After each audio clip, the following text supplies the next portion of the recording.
Everyone, அனைவருக்கும் வணக்கம். இன்னைக்கு தேதி பார்த்தீங்கன்னா 12 ஜூன் 2026 வெள்ளிக்கிழமை. தினமணியில் இருக்கிற இம்பார்ட்டன்ட் நியூஸஸ் பார்க்கலாம். ஸோ ஹெட்லைன்ஸ் என்ன கொடுத்துருக்காங்கன்னா, மத்திய அரசுக்கு ஆக்கப்பூர்வ ஒத்துழைப்பு, நிதி ஆயோக் கூட்டத்தில் முதல்வர் விஜய் அப்படின்னு கொடுத்துருக்காங்க. சரியா? ஸோ ஒன்றும் இல்லை, நேற்று வந்து பார்த்தீங்கன்னா நிதி ஆயோக் கூட்டத்துக்காக நம்மளுடைய தமிழக முதல்வர் விஜய் அவர்கள் ஒரு 3 நாள் பயணமாக டெல்லிக்கு போயிருந்தாங்க. ஸோ நேற்று அந்த கூட்டத்தில் நடந்தப்போ பிரதமர் மோடி அவர்களை சந்தித்து மத்திய அரசு எடுக்கக்கூடிய ஒரு நல்ல முடிவுகளுக்கு, தமிழகம் சார்ந்த நல்ல முடிவுகளுக்கு வந்து ஆக்கப்பூர்வ ஒத்துழைப்பு கொடுப்போம். ஸோ அதே மாதிரி எங்களுக்கும் நீங்கள் வந்து தேவையான நிதிகள், அந்த பேரிடர் இப்போ கூட ரீசெண்டாக பார்த்தீங்கன்னா பேரிடர் அந்த மேலாண்மை நிதி அது கூட ஒரு 1000 கோடி வந்து விடுவிச்சிருந்தாங்க இல்லையா? ஸோ அந்த மாதிரி ஆக்கப்பூர்வ திட்டங்களுக்கு, உள்கட்டமைப்பு திட்டங்களுக்கு எல்லாத்துக்கும் அந்த விரைவாக நிதி வழங்குங்க அப்படின்ற மாதிரி ஒரு கோரிக்கையும் வச்சுருக்காரு. அதே மாதிரி நீட் தேர்வு வேணாம். ஓகே, சில பிரச்சனைகள் இருக்குல்ல நம்ம தமிழ்நாட்டில் இருந்த நீட் தேர்வு, அந்த மீனவர் பிரச்சனை முக்கியமாக ஸ்ரீலங்கா. ஸோ அதை பற்றியும் ஒரு டிஸ்கஷன் நடந்திருக்கு. ஓகே, ஸோ அதான் கொடுத்துருக்காங்க. சரியா? அதே மாதிரி இன்னொரு கோரிக்கை என்ன வச்சுருக்காங்கன்னா, தேசிய இலக்கியமாக திருக்குறளை வந்து அறிவிக்கணும் அப்படின்னு சொல்லிட்டு ஒரு கோரிக்கை இருக்குது. ஓகே, சரி, தான் முதல்ல பார்க்குறோம். அடுத்து வந்தீங்கன்னா, ஸோ நேற்று வந்து பார்த்தீங்கன்னா குழந்தை தொழிலாளர் எதிர்ப்பு தினம். ஓகேவா? ஜூன் 11 குழந்தை தொழிலாளர், அதாவது சைல்டு லேபர் அபாலிஷன் டே. ஓகே, ஸோ இதுக்கு வந்து நம்மளுடைய முதல்வர் அவர்கள் ஒரு ட்வீட் ஒன்று போட்டிருந்தாங்க. குழந்தை தொழில் இல்லாத மாநிலமாக வந்து உருவாக்குவோம் அப்படின்னு சொல்லிட்டு. ஸோ நம்ம இங்கே தெரிஞ்சுக்க வேண்டியது, இந்த சைல்டு லேபர் அபாலிஷன் ஆக்ட் எப்போ கொண்டு வந்தாங்க அதை மட்டும் பார்த்துக்கோங்க. சரிங்களா?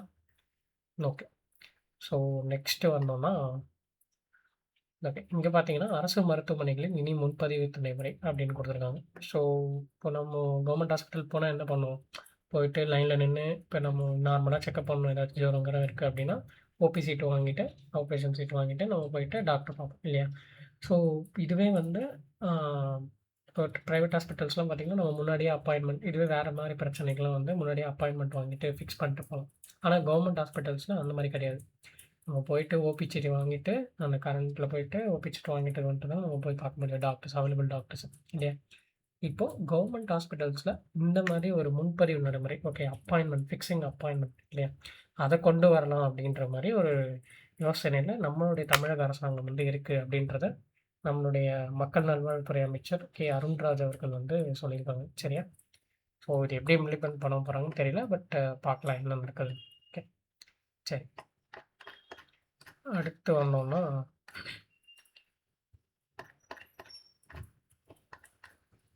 ஸோ இங்கே பார்த்தீங்கன்னா வந்து நேருவின் சாதனையை மோடி விஞ்சு விட்டதாக கூறுவது சரியா அப்படின்னு சொல்லிட்டு நம்மளுடைய எம்பி அவர்கள், ஓகே, சிவகங்கை மாவட்ட காங்கிரஸ், காரைக்குடியில் காங்கிரஸ் எம்பி அலுவலகத்தில் பார்த்தீங்கன்னா முன்னாள் நிதியமைச்சர், ஓகே, முன்னாள் நிதியமைச்சர் ப சிதம்பரம் அவர்கள் வந்து ஒரு கேள்வி எழுப்பியிருக்காரு. என்ன சொல்கிறாருன்னா, நம்ம நேற்று பார்த்தோம்னா மோடி தான் வந்து ஹையஸ்ட்டு லைக் நேரு வந்து விஞ்சிட்டாரு.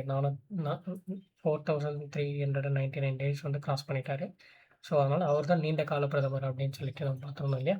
இவர் என்ன சொல்கிறாருன்னா, நம்ம வந்து நேரு வந்து கால்குலேட் பண்ணது பார்த்தீங்கன்னா 52லேருந்து, அதாவது போஸ்ட் இண்டிபெண்டன்ஸ். ஓகே, போஸ்ட் இண்டிபெண்டன்ஸ்க்கு அப்புறம் எலெக்ஷன் நடந்து தான் பிரைம் மினிஸ்டர் ஆனதுக்கப்புறம் தான் நம்ம வந்து நேரு வந்து கால்குலேட் பண்ணிருக்கோம். அதாவது 1952லேருந்து 64 வரைக்கும். ஓகே, அதான் 12 வருஷம் நம்ம சொல்கிறோம். பட் அவர் என்ன சொல்கிறாருன்னா, 1947 நமக்கு சுதந்திரம் கிடைச்சிருச்சு. அந்த சுதந்திரம் கிடைச்சு நம்ம அரசியலமைப்பு சட்டம் ரெடி ஆகிற வரைக்கும், அதாவது 50 வரைக்கும், 1950, அதுக்கப்புறம் 52ல் தான் எலெக்ஷன் நடக்குது. Okay, general election. அதுக்கு முன்னாடி வரைக்கும் பார்த்தீங்கன்னாவே பிரைம் மினிஸ்டராக இருந்தது நேரு தான் இல்லையா? 47 to 52. நம்ம அதை வந்து கணக்கில் எடுத்துக்கல அப்படின்னு சொல்லிட்டு அவர் சொல்கிறாரு.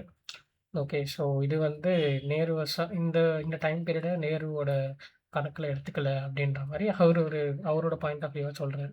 ஓகே, ஸோ ஜஸ்ட் அவர் சொன்னதால் நம்ம இதை பார்க்குறோம்.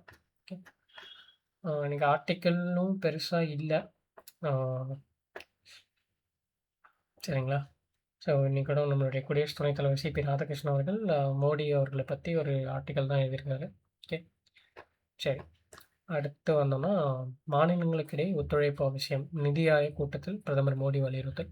ஓகே, ஸோ நிதி ஆயோக் இந்த கூட்டம் வந்து பார்த்தீங்கன்னா கம்பல்சரியாக வந்து நடக்கணுன்ற மாதிரி எந்த ஒரு இதுவுலையும் குறிப்பிடல. பட் இது வந்து கண்டிப்பாக வருஷத்துக்கு ஒரு டைம் இந்த மாதிரி அதாவது மாநில அரசு, மத்திய அரசு அவங்களுடைய உறவுகளை அவங்களுக்கு ஏதாச்சும் ஒரு குவரீஸோ, ஒரு ஒரு இதுவோ இருந்தா, அவங்க வந்து தெரிவிக்கிறதுக்காக இந்த ஒரு கூட்டம் நடத்தப்படும். ஓகே. இதில எல்லாருமே கலந்துப்பாங்க. ஸ்டேட்ஸோட சீஃப் மினிஸ்டர் ஆகட்டும், அ யூனியன் டெரிட்டரிஸோட சீஃப் மினிஸ்டர்ஸ் ஆகட்டும். ஸோ எல்லாருக்குமே அழைப்பு விடுக்கப்படும். அதேமாரி எல்லாரும் கலந்துக்கிட்டு, அவங்களுடைய பாயிண்ட் ஆஃப் வியூல என்னென்ன குவரீஸ் இருக்கு, இந்த மாநிலத்தில என்னென்ன பிரச்சனை இருக்கு, அத வந்து டிஸ்கஸ் பண்ணலாம். சரிங்களா? ஸோ நிதி ஆயோக்ன்றது நமக்கு தெரியும் national institute of transforming India. இது வந்து 2015ல கொண்டு வந்திருப்பாங்க. ஓகே. இன்ஸ்டெட் ஆஃப் இதுக்கு முன்னாடி வந்து பிளானிங் கமிஷன் அப்படின்றது ஒண்ணு இருக்கும். இல்லையா? பிளானிங் கமிஷன ரீப்ளேஸ் பண்ணிட்டு, நித்தி ஆயோக் கொண்டு வந்து நித்தி ஆயோக்ல ஃபியூ அடிஷனல் அதாவது இந்த ஆ கம்ப்ளீட் ஒத்துழைப்பு இல்லையா? ஒரு ஒத்துழைப்பு கூட்டமைப்பா அது இருக்கணும். அதே மாரி கோஆப்பரேட்டிவ் ஃபெடரலிசம் ஓகே அப்படின்னு சொல்லுவாங்க. ஸோ அது வந்து இருக்கணும். அதே மாரி நிதி ஆயோக்கோட ஆ சேர்பர்சன், வைஸ் சேர்பர்சன். சேர்பர்சன் பார்த்தீங்கன்னா, பிரைம் மினிஸ்டர் தான். ஓகே பிரதமர் தான் சேர்பர்சன். வைஸ் சேர்பர்சன் வந்து இப்போ ரீசென்ட்டா சேஞ்ச் பண்ணியிருந்தாங்க. அசோக் லஹாரி அப்படின்றவரு. ஓகே. சிஇஓன்னு பார்க்கும்போது நிதி அப்படின்றவரு. ஓகேவா? அவரு இருக்காரு கரண்ட்ல. ஸோ இத பத்தி அந்த அமைப்பு பத்தி கொஞ்சம் படிச்சு வச்சுக்கோங்க. அத பத்தி எக்ஸாம்ஸ்ல கேட்கலாம். இது எதுக்காக இந்த அமைப்பு அப்படின்றதையும் நல்லா படிச்சு வச்சுக்கணும். ஓகே. மாநிலங்களுக்கிடையே ஒத்துழைப்பு, மாநிலங்களுக்கு இடையேயான உறவுகள், ஒத்துழைப்பு பேச்சுவார்த்தை, பகிர்வு ஆகிய 3 முக்கிய தூண்களாக அடிப்படையில இந்த டிஸ்கஷன், இந்த மீட்டிங் வந்து அமைஞ்சிருக்கணும். ஓகே. அதே மாரி மாநிலங்கள் தங்களுக்குரிய கருத்துக்களை பரிமாறிக்கொள்ளவும், வளர்ந்த பாரதம் இலக்கை நோக்கி ஒன்றிணைந்து செயல்பட உதவுவதற்கான ஒரு கூட்டுத்தனமாக ஆ நிதி ஆயோக் வந்து முக்கிய பங்காற்றுகிறது. சரியா? விக்ஷித் பாரத். அந்த விக்ஷித் பாரத் 2027 அதுதான் இப்ப நம்மளுடைய எய்ம். ஓகே. ஸோ அத பேஸ் பண்ணி வந்து நிதி ஆயோக் வந்து செயல்படணும் அப்படின்றத குடுத்துருக்காங்க. சரியா? ஓகே. ஆ ஸோ கடைசியா வந்தோம்னா, வேற எதுவும் பெருசா செய்திகள் இல்ல. ஸோ நேத்து வந்து உலகக்கோப்பை கால்பந்து தொடர் வந்து கோலாகலமா ஸ்டார்ட் ஆயிருக்கு மெக்சிகோ சிட்டில.